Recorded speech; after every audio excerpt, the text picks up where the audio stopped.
Hola mis queridos hermanos, queridos amigos, aquí estamos de nuevo un día más, ya 6 de marzo y como cada día vamos a tener nuestro estudio bíblico, que hoy vamos a tenerlo sobre la epístola a los Romanos, capítulo 16. Ahí vamos a seguir viendo en esos saludos personales que el apóstol Pablo está escribiendo a los romanos para que saluden a unos y a otros. O sea que todos estos que saluda están en Roma, claro. Y entonces envía sus saludos a hermanos que había allí en Roma. Pues ahí está el apóstol Pablo dejándonos algunas enseñanzas. Parece que los saludos pues ya es algo, una formalidad, pero no, es inspiración divina. Toda la escritura es inspirada por Dios, así que hasta en estos saludos estamos aprendiendo cosas. Vamos a hacer una oración, le pedimos al Señor que Él nos esté guiando y ya nos ponemos. Señor, gracias porque tú nos das esta oportunidad de reunirnos también hoy, abrir tu palabra y meditarla, recibir toda la enseñanza que viene de ti. Danos sabiduría para entender, también para poder explicar lo que mis hermanos quieren y necesitan recibir, pues pon tú ahí las palabras adecuadas. Estamos confiados y tú eres fiel, así que vamos a dejarnos llevar por ti. Creemos la promesa de que el Espíritu Santo nos guiaría a toda la verdad y que Él va a poner en nuestra boca las palabras adecuadas y que Él está dándonos, Señor, la capacidad de entender porque es nuestro Maestro. Danos sabiduría, Señor, la necesitamos y mucho. Y gracias por todos mis hermanos que están ahí cada día, estos que van a escuchar este estudio, bendícelos de una forma especial. Te lo pedimos y te lo agradecemos en el nombre de nuestro Señor Jesucristo. Amén. Bienvenidos mis queridos hermanos, como antes ya dije, para los que se están conectando, ahí en el chat en directo hay algunos hermanos que han escrito un saludo. La primera hoy ha sido Nerea.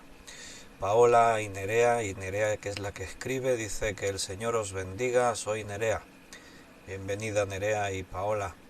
Miguel Torres, muy buenas noches, amado Pastor Víctor y hermanos en Cristo. Nada mejor que tener un buen inicio de semana escuchando las enseñanzas de la palabra de Dios. Gracias, Pastor Víctor, por ese tiempo y dedicación a la enseñanza. Dios lo recompense conforme a sus riquezas en gloria. Muchas gracias, Miguel. Dios te bendiga. Ahí Nerea dice que reí en los cielos y en la tierra. Ahora me ha despistado Nerea, no sé qué quiere decir. Que reí en los cielos y la tierra. Igual hay un error ahí al escribir, ya me lo aclaras. José María, buenas noches a todos, dice José María.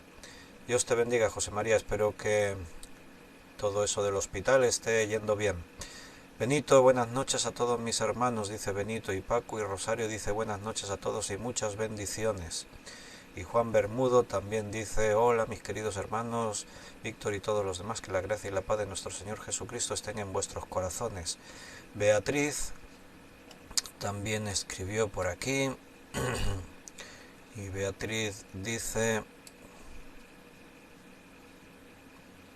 a ver, a veces si me veis que me paro así es que estoy mirando en el chat en directo y cuando entra un mensaje nuevo, ¡chum!, se me mueve todo y entonces tengo que volver a buscar. Dice Beatriz, buenas noches querido pastor y queridos hermanos todos, que el Señor nos ilumine para comprender bien su bendita palabra. Y ahí Paola, otra vez Nerea, creo que está escribiendo, dice muy buenas noches a nuestro pastor, nada mejor que escuchar la palabra de nuestro Dios. Pues sí, muy bien. David, Liliana, David y Daniela, bienvenidos, dicen buenas noches. Y Alicatu, bendiciones a todos mis hermanos y hermanas. Rosario y Paco dice que el Señor nos dé sabiduría para entender su palabra. Walter Lozada dice que la paz del Señor esté con todos mis hermanos en Cristo. Bendiciones, pastor. Ana Karina dice buenas tardes, Pastor Víctor, Dios los bendiga y a todos mis hermanos un abrazo enorme. Juan Vázquez también dice buenas noches, amado pastor y hermanos, nada mejor que tener un buen inicio de semana escuchando las enseñanzas. Ay, espera que se me saltó al mensaje de Miguel Torres que ya leía antes. Me pega esos saltos aquí el chat. A ver, Juan Vázquez, que es el que estaba leyendo. Que la gracia y la paz reine en vuestros corazones. La gracia de nuestro Señor Jesucristo, el amor de Cristo y la comunión con el Espíritu Santo sean con todos. Ay, me aclaró Nerea, no entendía lo que reí, dice que reine, que reine. Muy bien, ahora sí que lo entiendo. Eliana, buenas noches, bendiciones para todos, dice Eliana, Dios te bendiga. Ana Rita, que Dios os bendiga siempre a todos. Y ya está, esos son los mensajes que hay hasta ahora. Me voy rápido al estudio antes de que lleguen más mensajes, si no, no damos estudio, nos quedamos ahí leyendo. Bienvenidos a todos, un placer estar ahí con vosotros un día más. Estamos unidos en el amor de Cristo, sin duda, tenemos un mismo sentir y vamos a ver qué aprendemos hoy. Romanos 16, versículo 3 al 5. Saludad a Priscila y a Aquila, mis colaboradores en Cristo Jesús, que expusieron su vida por mí, a los cuales no solo yo doy gracias, sino también todas las iglesias de los gentiles. Saludad también a la iglesia de su casa. Saludad a Epeneto, amado mío, que es el primer fruto de Acaya para Cristo. Bien, la primera parte de este capítulo vimos versículo 1 y 2 acerca de el saludo y la recomendación a la hermana Febe. Posiblemente ella es la portadora de la carta porque la está enviando Pablo y está diciendo recibidla en el Señor como es digno de los santos. O sea, Pablo no tiene problema en que sea una mujer. Quítate de la cabeza si pensabas que Pablo es machista. No, hombre. Pablo está lleno del Espíritu Santo, sirve al Señor Jesucristo, se considera un esclavo de Cristo, no considera a nadie, aunque sea del sexo contrario, inferior, ni mucho menos. Como es digno de los santos, recibidla, o sea, como si fuera un apóstol. Y ahí ya estuvimos hablando de Febe, lo que representa ser diaconisa. El último día estábamos viendo que en 1 de Timoteo 3, del 8 al 13, ahí están los requisitos para los ancianos y para los diáconos. Entonces vamos a recordar un poquito porque ya última hora del estudio el otro día no nos dio tiempo a pararnos ahí a ver, y vamos a ver un poquito ahí en esos requisitos para ya ponernos a hablar de Priscila y Aquila, que también es un matrimonio ejemplar del cual vamos a aprender cosas. Pero me voy allí a 1 de Timoteo 3, del 8 al 13, dice requisitos para los diáconos. Febe es diaconisa, así que si es diaconisa es que ha cumplido con estos requisitos porque ha sido nombrada y Pablo la recomienda. Los diáconos asimismo deben ser honestos, sin doblez, no dados al mucho vino, no codiciosos de ganancias deshonestas, que guarden el misterio de la fe con limpia conciencia, y estos también sean sometidos a prueba primero y entonces ejerzan el diaconado si son irreprensibles. Las mujeres asimismo sean honestas, no calumniadoras, sino sobrias, fieles en todo. Los diáconos sean maridos de una sola mujer y que gobiernen bien sus hijos y sus casas, porque los que ejercen bien el diaconado ganan para sí un grado honroso y mucha confianza en la fe que es en Cristo Jesús.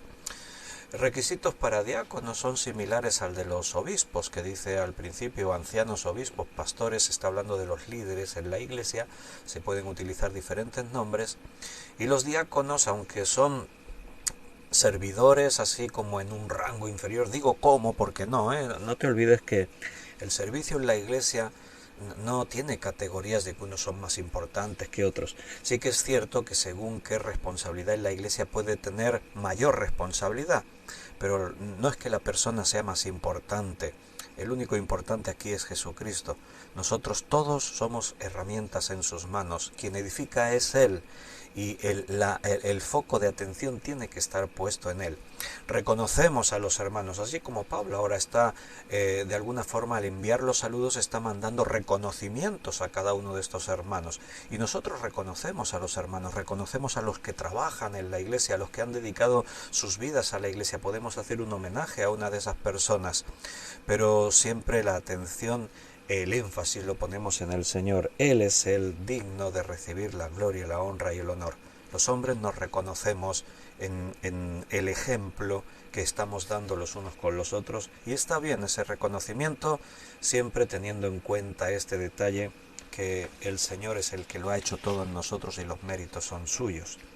Entonces, aquí en estos requisitos no vamos a hacer un estudio ahí, el otro día ya mencionamos un poquito, pero solamente resaltar este detalle. que una mujer puede ser diaconisa, una mujer puede servir en la iglesia y tiene que ser un ejemplo. Se exige igual que un hombre, no hay diferencia. Aquí está hablando de que sean honestos, la honestidad, que nadie te pueda reprochar, sin doblez, no dados al mucho vino. No está prohibido beber vino, en la Biblia no se prohíbe beber una cerveza, un vasito de vino, un poco, no se prohíbe, pero sí que dice no hay que ser dado al mucho vino. Podríamos decir que no te controle ni el alcohol ni ninguna otra cosa, ni las tecnologías, porque a veces solamente hablamos de alcohol y drogas y cosas parecidas, pero hay adicciones muy variadas en otras cosas que no solo son estas sustancias. También se habla de que guarden el misterio de la fe con limpia conciencia, o sea, tienen que tener una doctrina sana. Y también para ser diácono tenía que ser sometido a prueba. Y entonces, una vez que eran probados, o sea, ¿qué es eso de ser probados? Pues ver su vida, cómo es su vida, cómo sirven, cómo están en la iglesia. Entonces ejerzan el diaconado si son irreprensibles. Así que Febe, diaconisa de Cencrea, era una mujer irreprensible. No le podías decir, reprochar nada. Era una mujer que era un ejemplo para los creyentes. Se hace un poco de diferencia cuando dice las mujeres, a sí mismo le diferencia de los hombres, porque claro, hay cosas que por la costumbre o por la sociedad en la que ahí se mueven, había cosas que tenían que ver más con el hombre y otras con la mujer. Por ejemplo, a los diáconos dicen sean maridos de una sola mujer. A las diaconisas no se le dice que sean maridas de un solo marido, sean esposas de un solo marido. ¿Por qué? Porque no era común que una mujer pudiese tener varios maridos, pero en ese tiempo, en estas culturas orientales y que habían venido de Oriente y en el mundo griego y todo esto, era fácil encontrar hombres que tuviesen varias mujeres. Pero eso no es la voluntad de Dios, aunque Dios puede ser tolerante en esas costumbres, pero si tú quieres ejercer liderazgo en la iglesia tienes que ser ejemplo en todo. Entonces a los diáconos maridos de una sola mujer. Por eso se especifica algunas cosas para la mujer, otras para los hombres. Pero en definitiva los requisitos son iguales para ambos y son similares al de los obispos. Bien, vamos a volvernos allí a Romanos 16, 3 al 5 para hablar de Priscila y Aquila, que son los siguientes saludados y los que hemos leído ya y sobre los que nos vamos a detener en esta noche. ¿Qué sabemos de Priscila y Aquila? Pues aquí ya se nos da algún dato. Aquí se nos ha dicho que son colaboradores de Pablo, que expusieron su vida por Pablo, que por lo cual él da gracias, y no solo él, sino también las iglesias de los gentiles, que tienen una iglesia en su casa, dice saludar también a la iglesia de su casa. Esas cosas se nos dicen aquí de este matrimonio, Priscila y Aquila.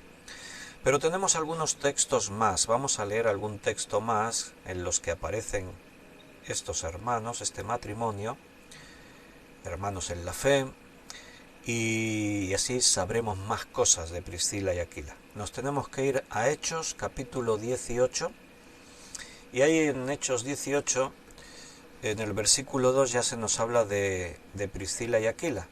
Dice, halló a un judío Pablo, dice que cuando llegó a Corinto, halló a un judío llamado Aquila, natural del Ponto, recién venido de Italia, con Priscila su mujer, por cuanto Claudio había mandado que todos los judíos saliesen de Roma. Fue a ellos. ¿Vale? Ahí tenemos a todos. Voy a leer varios versículos y después ya recopilamos toda la información que tenemos de este matrimonio de creyentes. En el versículo 3 también se nos da otro dato, y como eran del mismo oficio que Pablo, se quedó con ellos y trabajaban juntos, pues el oficio de ellos era hacer tiendas. En el versículo 18 también se nos dice que más Pablo, habiéndose detenido aún muchos días allí, después se despidió de los hermanos y navegó a Siria, y con él Priscila y Aquila, habiéndose rapado la cabeza en Cencrea porque tenía hecho voto. Versículo 24 al 26. Llegó entonces a Éfeso un judío llamado Apolos, natural de Alejandría, varón elocuente, poderoso en las Escrituras, que había sido instruido en el camino del Señor y siendo de espíritu fervoroso, hablaba y enseñaba diligentemente lo concerniente al Señor, aunque solamente conocía el bautismo de Juan. Y comenzó a hablar con denuedo en la sinagoga, pero cuando le oyeron, Priscila y Aquila le tomaron aparte y le expusieron más exactamente el camino de Dios. Bien, nos vamos a detener aquí un poquito y después aún vamos a leer más textos. Pero vamos a ir recopilando la información de las cosas que sabemos acerca de Priscila y Aquila. Lo primero que sabemos, ya hemos mencionado alguna cosa, es que después de que Pablo les conoce, siempre menciona primero a la mujer y después al hombre. Aquí en Hechos 18 se nos dice cuando Pablo les conoce. Y como aún no los conocía, lo natural era mencionar primero al hombre y después a la mujer. Y entonces ahí dice en el versículo 2 que hemos leído, y halló a un judío llamado Aquila, natural del Ponto, recién venido de Italia, con Priscila su mujer. Este es un detalle interesante. ¿Por qué? Porque vemos ese orden en cuanto a la formalidad de referirse a ellos, al esposo y a la esposa. Lo normal es eso, siempre mencionar al marido primero. Era la costumbre en ese momento, la cultura de esa época, dentro del judaísmo, aún dentro del mundo griego, romano. Lo más común era mencionar primero al esposo, después a la esposa, sobre todo en la sociedad judía, que como ya mencionábamos en los estudios pasados era muy machista, se consideraba a la mujer muy inferior al hombre. Entonces, para un matrimonio de judíos como Aquila y Priscila, y un hombre como Pablo, judío, fariseo, hijo de fariseos, celoso de la ley, conocedor de todo, lo normal es mencionar primero al hombre y después a la mujer, siempre en todos los casos. Así que este detalle es muy importante porque a partir de que él les conoce, y en el mismo capítulo, como os habéis dado cuenta, ya Pablo utiliza el cambio de nombre. Y no solo Pablo, porque Pablo, como hemos visto, saluda a Priscila y Aquila. Pero es que aquí, Hechos de los Apóstoles, no lo escribe Pablo, lo escribe Lucas. Entonces, cuando dice en el versículo 18, mas Pablo, habiéndose detenido aún muchos días allí, después se despidió de los hermanos y navegó a Siria, y con él Priscila y Aquila. Así que no solo Pablo menciona primero a Priscila, a la mujer, antes que el hombre en un matrimonio judío, sino que Lucas, que es quien escribe Hechos, también lo hace. ¿Qué quiere decir esto? Pues que parece ser que en este matrimonio Priscila era una creyente más destacada que su marido. En muchos matrimonios cristianos suele ocurrir esto. Tú sabes que no todos los cristianos tienen la misma entrega al Señor, tienen los mismos dones para servir al Señor, tienen las mismas habilidades. ¿De qué depende de eso? Puede depender de muchos factores. Puede depender de la disposición que la propia persona tiene de entregarse una consagración total al Señor. Puede tener que ver con el tiempo que lleva. No sabemos si Priscila se convirtió antes que Aquila, su marido, y le lleva años de ventaja. Podría ser. Puede ser del llamado que Dios le hace a cada uno. Porque al final no te olvides de una cosa. Estamos hablando de la Iglesia de Cristo, y en la Iglesia de Cristo, Cristo es quien edifica su iglesia, y Cristo es quien nombra a unos ministerios, servicios. El Espíritu Santo es el que nos capacita.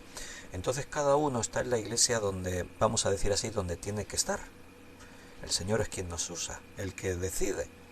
Entonces, cuando estamos hablando de un matrimonio en el que se menciona siempre primero la mujer antes que el hombre, es notable que esto era así, y que esta hermana tenía una actitud más sobresaliente de servicio, de dones, de ministerio, de autoridad espiritual por delante de su marido. Y simplemente por ese detalle se menciona ella primero antes que el hombre. Pero repito, es interesante y es importante este detalle porque es un argumento para poder hablar del ministerio de la mujer en la Iglesia y el reconocimiento de hombres como Pablo ante ese ministerio. O sea, Pablo no tenía ningún problema. Después de que conoció este matrimonio y vio que era la mujer la que tenía un papel más relevante en la vida cristiana dentro de su propio matrimonio, pues Pablo no tuvo ningún problema en hablar de esta manera.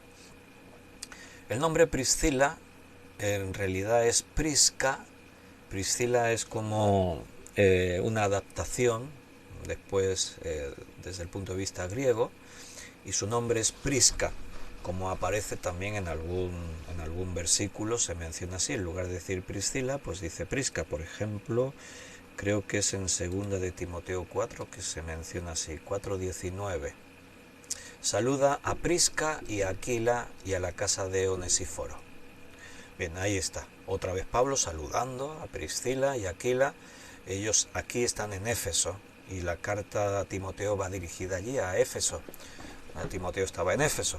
Entonces se refiere a ellos otra vez, la mujer en primer lugar y Aquila, el marido, en segundo lugar. Prisca y Aquila.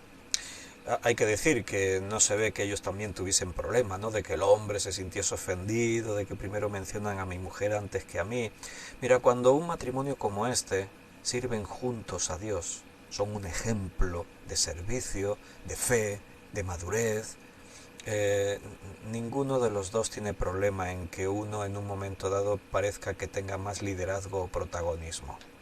Cuando tú sirves a Dios y lo haces con humildad y con sencillez, lo último que haces es buscar tu reconocimiento, que tú brilles por encima de otros. No, el objetivo es que siempre sea Cristo el que brille, que todos puedan ver a Cristo en nosotros. Entonces, ¿qué sabemos de este matrimonio? Pues este primer detalle interesante, que parece ser que ella tiene más liderazgo que su marido, tiene más madurez, más reconocimiento en cuanto al servicio que su marido. Y eso suele pasar, repito, en muchos matrimonios cristianos y no es ningún problema. No está el problema. Otra cosa que sabemos es que, como hemos leído allí en Romanos, que expusieron su vida por Pablo. Después vamos a ir parándonos en alguno de estos puntos y resaltando alguna cosa o aportando más información. Pero voy a enumerar así un poquito todo lo que sabemos.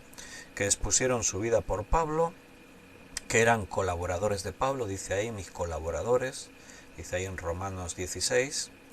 También sabemos que eran muy queridos y conocidos por todas las iglesias de los gentiles, porque Pablo da gracias por ellos, pero dice, y no solo yo, sino todas las iglesias de los gentiles. Cuando unos creyentes son tan conocidos y los creyentes dan gracias por ellos, es porque son de mucha bendición. Ojalá los hermanos siempre den gracias por ti, siempre den gracias por mí, ¿no? Ponte ahí en primera persona tú. Siempre es un honor que tú sepas que hay hermanos que dicen gracias por mi hermano tal, pon ahí tu nombre. También sabemos que tenían una iglesia en su casa, dice, y saludad a la iglesia que está en su casa. Y también sabemos que tenían la misma profesión que Pablo. Lo hemos leído aquí en Hechos 18, versículo 3, y es que hacían tiendas, y Pablo también hacía tiendas. Tenían la misma profesión. También sabemos que eran muy buenos conocedores de la doctrina, eran, vamos a decir así, estaban bien discipulados, tenían buen conocimiento, porque hemos leído ahí en Hechos 18:24 que tuvieron que enseñar a Apolos, que era un judío muy buen predicador y muy entregado a la predicación. Dice que había sido instruido en el camino del Señor, tenía un espíritu fervoroso y hablaba y enseñaba diligentemente lo concerniente al Señor, pero dice que aún no había llegado a todo el conocimiento, solo conocía el bautismo de Juan. Sabía de Jesús, sabía lo que significaba el arrepentimiento, o sea, tenía una muy buena doctrina y predicaba, pero le faltaba todavía conocer más. Y cuando Priscila y Aquila le escucharon predicar en la sinagoga, le tomaron aparte, un detalle también que dice algo de este matrimonio, no lo hicieron público delante de otros, corregirle, sino que le tomaron aparte. O sea, se preocuparon de que Apolos no quedase ahí como expuesto, ridiculizado. No, lo tomaron aparte, tuvieron ese detalle de cortesía, de educación, de tomarle aparte, pero le expusieron más exactamente el camino de Dios. No es que lo que predicara Apolos fueran herejías, pero le faltaba información. Entonces, Priscila y Aquila le enseñaron más la doctrina. Y vuelvo a resaltar el detalle de que también aquí se menciona primero a la mujer y después al hombre. Así que si alguno tenía dudas de por qué Pablo dice no permito que la mujer enseñe a los hombres, bueno, pues aquí Pablo está permitiendo que una mujer, Priscila, le enseñe a un hombre, Apolos. Así que cuando tú te encuentres en estas aparentes contradicciones en la Escritura, ya te aseguro que la Biblia no se contradice, tienes que preguntarte por qué y tienes que averiguar a ver por qué parece que se contradice. Parece porque no se contradice. Y entonces al estudiar te darás cuenta que es que a una congregación, por un problema determinado, Pablo le tiene que hablar a algunas mujeres de esa congregación que ya querían ser más porque reivindicaban sus derechos, y entonces ahí Pablo tiene que poner orden. Pero es una cuestión de orden en una iglesia, no es un principio de Pablo. Porque si fuese un principio de Pablo lo verías siempre en todas sus enseñanzas y no lo vas a ver siempre, al contrario. En momentos como este tú vas a ver que Pablo no tiene problema en que Priscila y Aquila enseñen a un hombre, que eso es lo que estaban haciendo. Y era un predicador y un buen predicador, pero necesitaba ser enseñado, ser discipulado, y el matrimonio, empezando por la mujer y siguiendo por su esposo Aquila, los dos le enseñaron a Apolos acerca de lo que le faltaba por conocer de las Escrituras, del Evangelio. Bien, también cuando dice que tenían una iglesia en su casa, Pablo le está hablando a los romanos y en ese momento Priscila y Aquila tienen una iglesia en su casa de Roma. Las ciudades grandes, el otro día en la historia de la iglesia, la serie que estamos viendo los sábados, no este sábado sino el anterior, estábamos precisamente hablando de eso, de que normalmente cuando en la Biblia tú ves que hablan de una iglesia, se refiere a la iglesia de la ciudad. Yo estaba mostrándoos en la historia de la iglesia que al principio fue así, y que con el tiempo, ya siglos después, sí que surgieron diferentes congregaciones con cierta independencia unas de otras. Pero no fue así al principio. En los primeros siglos se consideraba la iglesia de una ciudad. La iglesia de Roma, la iglesia de Éfeso, la iglesia de Filipos, la iglesia de Tesalónica. Normalmente Pablo le dice a la iglesia que está en Éfeso, por ejemplo, ¿no? Pero ciudades tan grandes como Roma no se congregaban todos en un mismo lugar porque era una iglesia muy grande. Entonces, ¿qué pasaba? Pues que la iglesia había diferentes congregaciones o grupos que se reunían. Mayormente era en casas particulares. Algunos hermanos que disponían de casas grandes o que ejercían liderazgo, pues tenían una iglesia en su propia casa. Pero todas esas congregaciones estaban bajo la misma cobertura. Todas eran la iglesia de Roma. Por eso cuando Pablo le escribe a los romanos, le dice, y saludad a la iglesia que está en casa de Priscila y Aquila. ¿Por qué? Porque él le escribe a la iglesia de Roma. Y la carta le va a llegar a los líderes de la iglesia, al obispo de Roma o al pastor de la iglesia de Roma, a los ancianos, a los diáconos, pero esa carta es para todos los creyentes y especialmente por el amor que Pablo tiene por Priscila y Aquila, pues les dice, y a la iglesia que está en su casa. Entonces las ciudades grandes tenían diferentes puntos de reunión, congregaciones, pero siempre se habla de una sola iglesia. No era esta iglesia y aquella iglesia y la otra. Es algo que las iglesias evangélicas hemos perdido en nuestro caminar. Nos salimos de ese propósito. La iglesia está muy dividida. Hay demasiadas denominaciones, hay demasiada independencia entre unas iglesias y otras. Y es una tarea que siempre tenemos pendiente, buscar la unidad de la iglesia, porque ese es el deseo de nuestro Señor. El hecho de que tengan una iglesia en su casa también nos está sugiriendo algunas cosas, como por ejemplo que tenían una autoridad, un liderazgo en la iglesia y más, porque después os voy a mostrar otro detalle acerca de eso de que tenían la iglesia en su casa. Al decir Priscila y Aquila, no vamos a decir que Priscila era la pastora, aunque quizás ejercía, porque si se menciona primero a la mujer antes que al hombre y tienen una iglesia en su casa y ellos ejercen el liderazgo en esa iglesia, la figura podría ser, aunque no se use el nombre. Pero hablamos de la iglesia en Roma y Roma tenía sus pastores, tenía su pastor, su obispo, su anciano, estaba el presbiterio. Entonces, a efectos prácticos, podríamos decir que esas iglesias en las casas, esas congregaciones, puntos de reunión, también podían tener su propio pastor. El formato podía ser un poco así, ¿no? Pero la iglesia estaba unida a una sola autoridad, aunque claro, los ministerios se tienen que desarrollar. Imagínate, ¿no? Aunque está la iglesia principal, pero en Roma hay un grupo aquí, otro grupo allí, otro grupo aquí, todos están conectados y unidos, pero las reuniones se hacen ahí. Y la reunión que se hacía, por ejemplo, en casa de Priscila y Aquila, alguien dirigía, alguien ejercía el liderazgo y muy posiblemente era Priscila. Entonces el otro día decíamos, ¿puede ser una mujer pastora? Decíamos, sí y no. Y ya respondimos a esa pregunta. Pero hoy pues complementamos lo que ya enseñamos el otro día. Sí, no, ¿por qué sí, no? Bueno, pues porque ya lo expliqué el otro día. Parece que hay en la Biblia está la apertura. La Biblia está abierta, Dios está abierto a poder utilizar a una mujer en cualquier servicio dentro de la iglesia, aunque sea liderazgo. Eso pasó incluso en el antiguo Israel, cuando Dios también usó mujeres en el liderazgo, como Débora, que fue juez de Israel.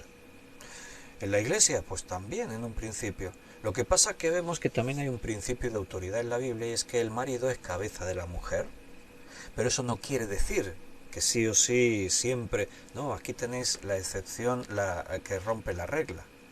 En este matrimonio, precisamente, Priscila parece que es cabeza, entre comillas, del marido, porque lo que Pablo establece ahí no se rompe nunca. Y en cierta medida Aquila siempre será cabeza de Priscila, su mujer. No sé si me estoy explicando. A efectos, vamos a decir, a efectos legales o a efectos espirituales prácticos, el hombre es cabeza de la mujer. Pero en un caso así, la mujer está ejerciendo más autoridad que el hombre, tiene liderazgo más que su marido, ningún problema. Pero el marido sigue siendo el marido, no os olvidéis. Me explico, no se habla de que es más importante uno que otro, sino una cuestión de autoridad. Bien, entonces una mujer puede servir en la iglesia allí donde el Señor la use. También matizábamos, pero no tenemos que demostrar nada. No es que decimos, pues entonces vamos a nombrar a más mujeres pastoras para que haya equidad, igualdad, el hombre y la mujer. No, ese lenguaje es del mundo. El querer demostrar que en la iglesia el Señor es el que reparte dones y el que pone a las personas en su lugar. Aquí no estamos para reivindicar derechos de unos y de otros. Ya hemos dicho que quien tiene que estar puesto en alto es Cristo y no los hombres, ni hombres ni mujeres. Entonces, pero bueno, que nos sirva estos detalles para entender que una mujer puede servir en la iglesia como Dios quiera que sirva. El Señor es el Señor de la iglesia. Y la iglesia reconoce a los que sirven en la propia iglesia. Si es por imposición que hemos puesto a uno y otro, da igual que sea hombre o mujer, quizás la iglesia no lo va a reconocer. Bien, Pablo conoce a este matrimonio, Aquila y Priscila, en Corinto. Fue allí donde los conoció. Dice ahí en Hechos 18:2 que Pablo llegó a Corinto y halló allí a un judío llamado Aquila con Priscila su mujer. O sea, él los conoce en Corinto. Ellos vivían en Roma. Pero como nos dice aquí, fueron expulsados por el emperador Claudio. Esto ocurrió en el año 52. Y por eso ellos ahora están en Corinto. En este versículo 2 nos da esa información. Dice que habían venido de Italia, por cuanto Claudio había mandado que todos los judíos saliesen de Roma. El emperador Claudio promulgó este edicto en el que expulsaba a todos los judíos de la capital del imperio, de Roma. Imagínate lo que eso representó, ¿no? Muchos judíos tuvieron que dejar sus casas, sus negocios, tuvieron que marcharse de la capital de Roma. Muchos de ellos después volvieron cuando el edicto dejó de tener validez. Normalmente cuando el emperador cambiaba y surgía otro nuevo emperador, a veces las circunstancias cambiaban también en cuanto a persecución, rigidez y cosas así como esta. Y entonces nosotros sabemos que, después os voy a mostrar algún versículo más, sabemos que Priscila y Aquila vivían en Roma, tuvieron que irse de Roma, fueron a Corinto, de Corinto se fueron con Pablo hasta Éfeso, viajaron a Éfeso y después volverían a Roma. Seguramente, pues como otros muchos judíos, guardaron las llaves de sus casas, de sus negocios, y una vez que el edicto terminó pudieron regresar a la capital del imperio. Después de Roma volvieron a Éfeso y que sepamos pues terminaron allí en Éfeso.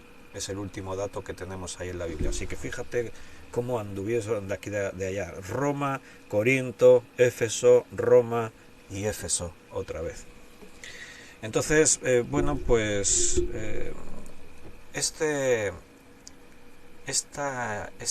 odio hacia el pueblo judío ha llevado muchas veces a gobernantes, emperadores, como aquí a Claudio, a tomar medidas contra los judíos. No es contra los cristianos solo, es contra los judíos, recuerda. En España, en el año 1400 y pico, también se expulsó a los judíos de algunas zonas del reino que había aquí en España, de Castilla y todo eso, y los judíos hicieron igual, se llevaron sus llaves de sus casas, de sus negocios, y algunos perdieron las propiedades porque las expropiaron eso, pero otros muchos, cuando les permitieron volver, volvieron y tenían ahí sus propiedades y sus casas. Bueno, son cosas que han pasado en el mundo siempre. Podemos buscar una explicación en la Biblia. Ese odio hacia el pueblo judío es el pueblo de Dios, ¿no? Pero bueno, es otro tema. Me vuelvo aquí. Entonces ellos van a pasar bastante tiempo en la iglesia de Éfeso. Al venir con Pablo van a estar mucho tiempo ahí con Pablo y sin duda pues van a recibir una buena instrucción de parte de un hombre como Pablo.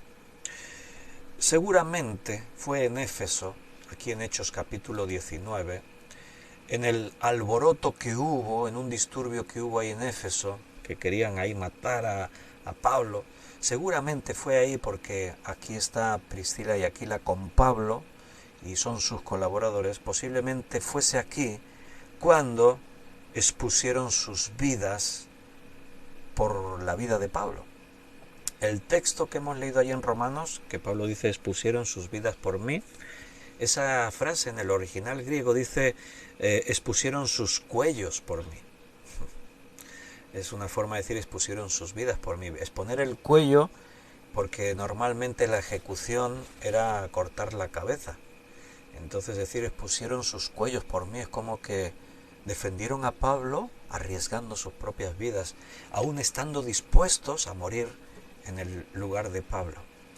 Y aunque no está la referencia directa, pero muy posiblemente sea ese alboroto que hubo ahí en Éfeso, Hechos 19, 23 en adelante, cuando dice hubo por aquel tiempo un disturbio no pequeño acerca del camino. El camino ya sabes que es como se refiere a la iglesia en ese tiempo.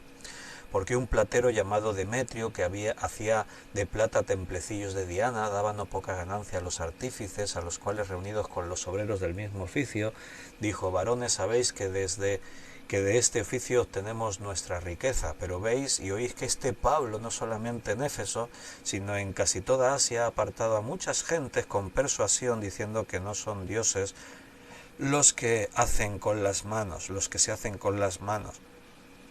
Y no solamente hay peligro de que nuestro negocio venga a desacreditarse, bueno, y continúa argumentando ¿no?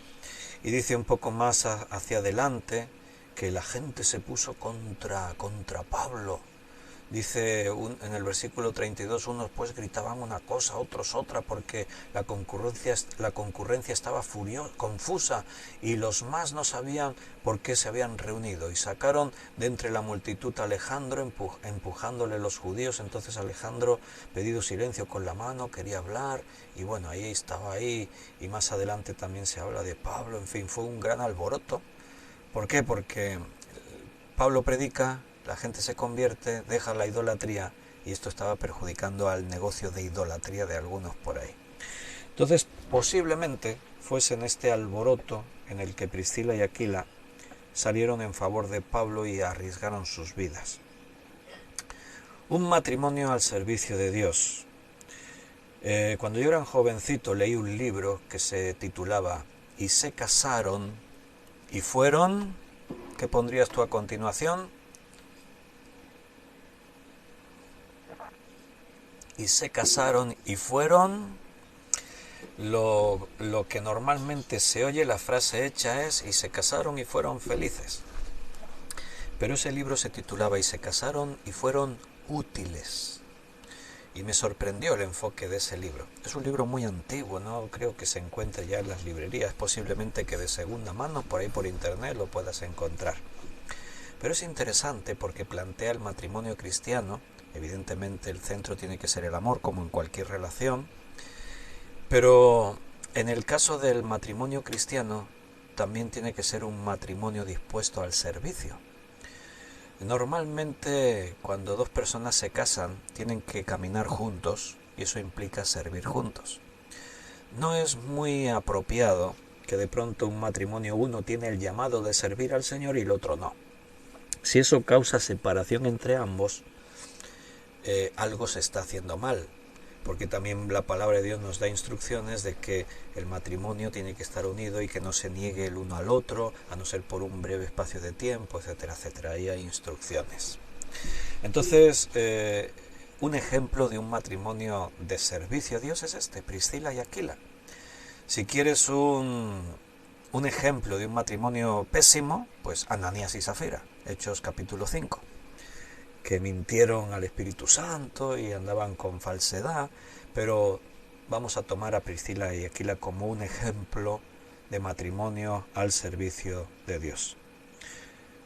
Los vemos en todo eso que sabíamos que aunque no se habla mucho de ellos, fíjate cuántos datos tenemos. También los saluda Pablo en la epístola a los Corintios, y esto nos da ya otro dato interesante. Primera de Corintios, capítulo 16, versículo 19. O sea, Pablo le escribe a los corintios cuando Aquila y Priscila todavía estaban viviendo en Corinto. Entonces, ¿qué dice Pablo ahí? Mira, o sea, recuerda, Pablo conoce a Priscila y Aquila en Corinto, entonces él sabe cómo es la vida de Priscila y Aquila en Corinto, y cuando él escribe esta carta, pues le saluda y dice: las iglesias de Asia os saludan, Aquila y Priscila con la iglesia que está en su casa os saludan mucho en el Señor. Aquí Pablo vuelve a reconocer la iglesia que está en casa de Aquila y Priscila. Pero, a ver, hemos dicho que Pablo los conoce en Corinto, pero ellos no se quedan en Corinto. Se van con Pablo ¿a dónde? A Éfeso. Y posteriormente volverán a Roma. Y después volverán y terminarán otra vez en Éfeso. ¿Qué quiere decir este dato? Pues que allí donde Priscila y Aquila iban, tenían una iglesia en su casa. Cuando él los conoce en Corinto, ahí tenían una iglesia, pero cuando le escribe a los romanos, le dice: y a la iglesia que está en su casa. O sea que Priscila y Aquila tuvieron una iglesia cuando vivían en Corinto, y tenían una iglesia cuando vivían en Roma, y tenían una iglesia cuando vivían en Éfeso. O sea, no es que ellos tenían una iglesia en Roma y la dejaron no, es que su visión de servicio es que allí donde estaba, su casa estaba abierta a la obra. Y tanto si ejercían más ellos el liderazgo como si había otro que lideraba, su casa estaba abierta para la iglesia. Y la iglesia y la casa de Priscila y Aquila siempre acogía una congregación, un punto de reunión, un grupo de hermanos que allí se reunían. Siempre su casa fue iglesia allí donde quiera que fuesen. Y esto nos habla de la hospitalidad que estos hermanos tenían y que habían entendido. Hemos hablado alguna vez, estudiando Romanos, esta serie que tenemos, cuando estábamos en el capítulo 13, creo que fue, allí se habló, no, en el capítulo 12, el versículo 13, ahora tratando de recordar lo cambié el orden. Romanos 12, 13, ahora lo leemos si queréis. Allí se hablaba hablando del carácter del cristiano, los aspectos de su carácter, uno dijimos tiene que ser hospedador. Y hablamos ya de eso, así que hoy no nos vamos a extender mucho, pero lo vamos a recordar, porque Priscila y Aquila eran un matrimonio hospedador, eran un matrimonio que tenían las puertas de su casa siempre abiertas a los hermanos, a la iglesia, a lo que fuese necesario. Porque, como dijimos entonces, el creyente siempre, uno de sus rasgos de carácter es que tiene que ser hospitalario. Tiene que tener esta capacidad siempre de tener su casa abierta a los hermanos que viajan y vienen, a los hermanos de la iglesia, a la propia iglesia. Siempre tenemos que tener nuestra casa abierta. Vamos a recordarlo, Romanos 12:13. Compartiendo para las necesidades de los santos, practicando la hospitalidad. Y dice practicando. No es que una vez ya recibí yo a un hermano en casa, eso no es practicar. Practicar es algo que se hace de continuo, que se hace con mucha frecuencia. Y Pablo, hablando de rasgos que tienen que marcar la vida de un creyente, pues uno es practicar la hospitalidad.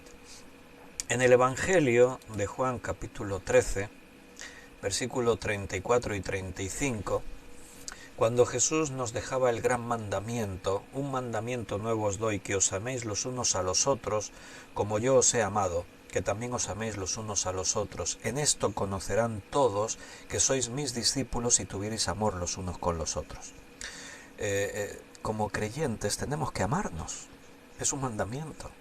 Pero no de cualquier manera, es de la manera especial como Dios nos ama, con el amor de Dios, el amor ágape. Con ese amor tenemos que amarnos unos a otros. Y sin duda el fruto del amor se mostrará de diferentes formas. Y una de ellas es teniendo relación, comunión. Si tú amas a tus hermanos, quieres estar con tus hermanos. Tú vas a querer estar siempre con aquellos a los que amas. Entonces, si tú amas a alguien, vas a querer estar con él.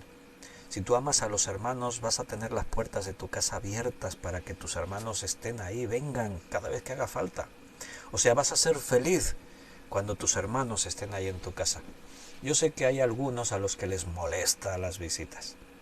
Yo sé que algunos, en mi casa estamos nosotros tranquilos, pero un rasgo de ser cristiano es ser hospitalario, no te olvides. Y eso es un fruto del amor. En Mateo capítulo 10, versículo 40 y 42, Jesús establece ese principio de la hospitalidad, aplicándolo a su propia persona, cuando dice: el que a vosotros recibe, a mí me recibe, y el que me recibe a mí, recibe al que me envió. O sea, Jesús está diciendo: si algunos de vosotros recibís a uno de mis hijos, a un creyente, a uno de los hermanos en la fe, es como si me estuviesen recibiendo a mí mismo. O sea, cuando tú recibes en tu casa a un hermano, es como si estuviese recibiendo al propio Jesús. Eso es lo que Jesús dijo.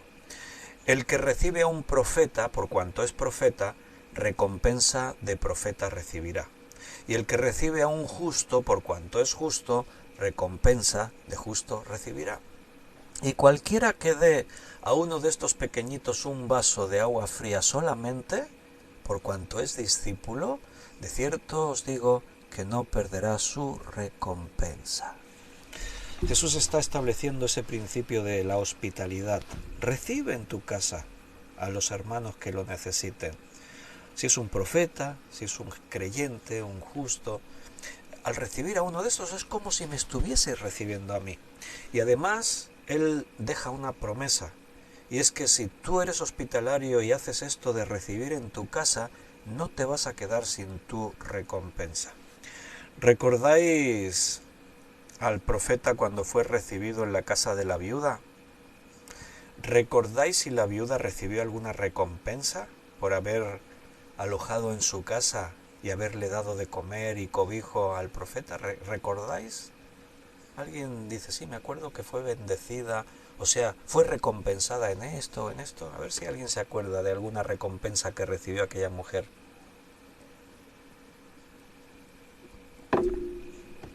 Y mientras voy a ir buscando Gálatas 6, 9 y 10. Juan dice, sí, el Señor les dio aceite y pan. Bueno, eso fue una recompensa. ¿Alguna recompensa más recibió esta mujer? ¿Así alguna recompensa importante? Juan dice, recibió aceite y pan y no se les acababa. Bueno, la harina y el aceite no se acababa. Bueno, seguro que la mayoría recordáis esta historia. La viuda recibió en su casa al profeta y no tenía casi para comer, pero de lo que tenía, que era muy poquito, un poquito de harina y un poquito de aceite, con eso amasó el pan y le dio al profeta. O sea, quitó lo que era de su hijo y de ella, porque su hijo vivía con ella, para dárselo al profeta. ¿Y qué ocurrió? Que Dios la recompensó, porque de la tinaja del aceite y de la harina no se acababa. Cuanto más sacaba para amasar y cocinar pan, más había, y más había, y más había. Si no hubiese recibido al profeta, quizás ese poquita harina y aceite que tenía se hubiese acabado pronto, y ya no habría habido más. Pero por cuanto fue hospitalaria y recibió en su casa al profeta, mira lo que hizo Dios. Bueno, ¿y recordáis algo de alguna sanidad sobre su hijo de parte del profeta, algo así? Porque esperaba que alguien me dijese que fue recompensada en más cosas, pero de momento nadie dijo nada más. Solo me hablan ahí de las vasijas, de la harina y el aceite, pero bueno, igual tenéis que leer por ahí un poquito más la historia. Ahora no lo hacemos porque estamos ahí ya escasos de tiempo, y te quiero leer en Gálatas capítulo 6, versículos 9 y 10. No nos cansemos pues de hacer bien, porque a su tiempo segaremos y no desmayamos. Así que, según tengamos oportunidad, hagamos bien a todos y mayormente a los de la familia de la fe. Siempre tenemos que estar dispuestos a compartir de lo que tenemos, a hacer bien a los demás, a ser hospitalarios es una forma de hacer bien, mayormente a los creyentes, a los de la familia de la fe, dice ahí. Antes estábamos viendo requisitos de ancianos, de diáconos. Bueno, pues hay un requisito para el obispo, el líder de la iglesia, el pastor, y es que tiene que ser hospitalario, tiene que ser hospedador. Y eso lo dice en Primera de Timoteo, capítulo 3, versículo 2. Pero es necesario que el obispo sea irreprensible, marido de una sola mujer, sobrio, prudente, decoroso, hospedador, apto para enseñar, etcétera, etcétera. Hospedador, así dice. Y Tito, que también está hablando de esto, también lo dice, capítulo 1, versículo 8. Sino hospedador, está hablando otra vez de requisitos para los ancianos, para los obispos, los líderes, los pastores. Sino hospedador, tiene que ser hospedador, así lo dice. ¿Sabes que la palabra hospitalario o hospedador que ahí aparece es la palabra griega philoxenon? Y philoxenon seguramente ya igual te suena algo de amor, porque philios es una palabra griega que dice amor. Philoxenon literalmente es amor por los demás, y cuando dice los demás se refiere a todos, incluso a los extraños. Así que cuando dice que sea hospedador, el ser hospitalario, hospedador, es una forma de mostrar amor hacia los demás. Recuerda que en ese tiempo, cuando se escribe el Nuevo Testamento, las ciudades, los pueblecitos no eran como hoy en día, no había los hoteles que hay hoy en día, los medios para alojarse como hay hoy en día. Sí que solía haber especies de posadas que tenían algún lugar para hospedar a los viajeros, pero ni por asomo como hoy es hoy en día. Eran lugares pues que difícilmente encontrabas cosas dignas. A veces eran lugares sucios, había insectos, olía mal, te tenías que conformar con lo que había. Entonces, el hecho de que un creyente yendo de viaje fuese acogido en casa de unos hermanos y le abriesen sus puertas era algo que se valoraba mucho, se apreciaba muchísimo. Así que el abrir el hogar es una muestra del amor cristiano. Además es una oportunidad para tener comunión, compañerismo, conocer más a las personas, a los hermanos. Puedes compartir esos momentos con el también con el Señor entre los que estén ahí, leyendo la palabra, hablando de cosas. Siempre va a ser un motivo de bendición el ser hospitalario. Te voy a leer algún texto más sobre esto. Primera de Pedro, capítulo 4, versículo 9. Hospedaos los unos a los otros sin murmuraciones. Hebreos 13, 2. No os olvidéis de la hospitalidad, porque por ella algunos, sin saberlo, hospedaron ángeles. Primera de Timoteo 5, versículo 9 y 10. Sea pues en la lista solo sea puesta en la lista solo la viuda no menor de 60 años, que haya sido esposa de un solo marido, que tenga testimonio de buenas obras, si ha criado hijos, si ha practicado la hospitalidad, si ha lavado los pies de los santos, si ha socorrido a los afligidos, si ha practicado toda buena obra. Bien, Pablo está hablándole a Timoteo instrucciones para la iglesia, y entonces está hablando de ayudar a los necesitados. Si hay que hacer una selección porque no se abarca para todos, mira, hay algunos que tienen preferencia.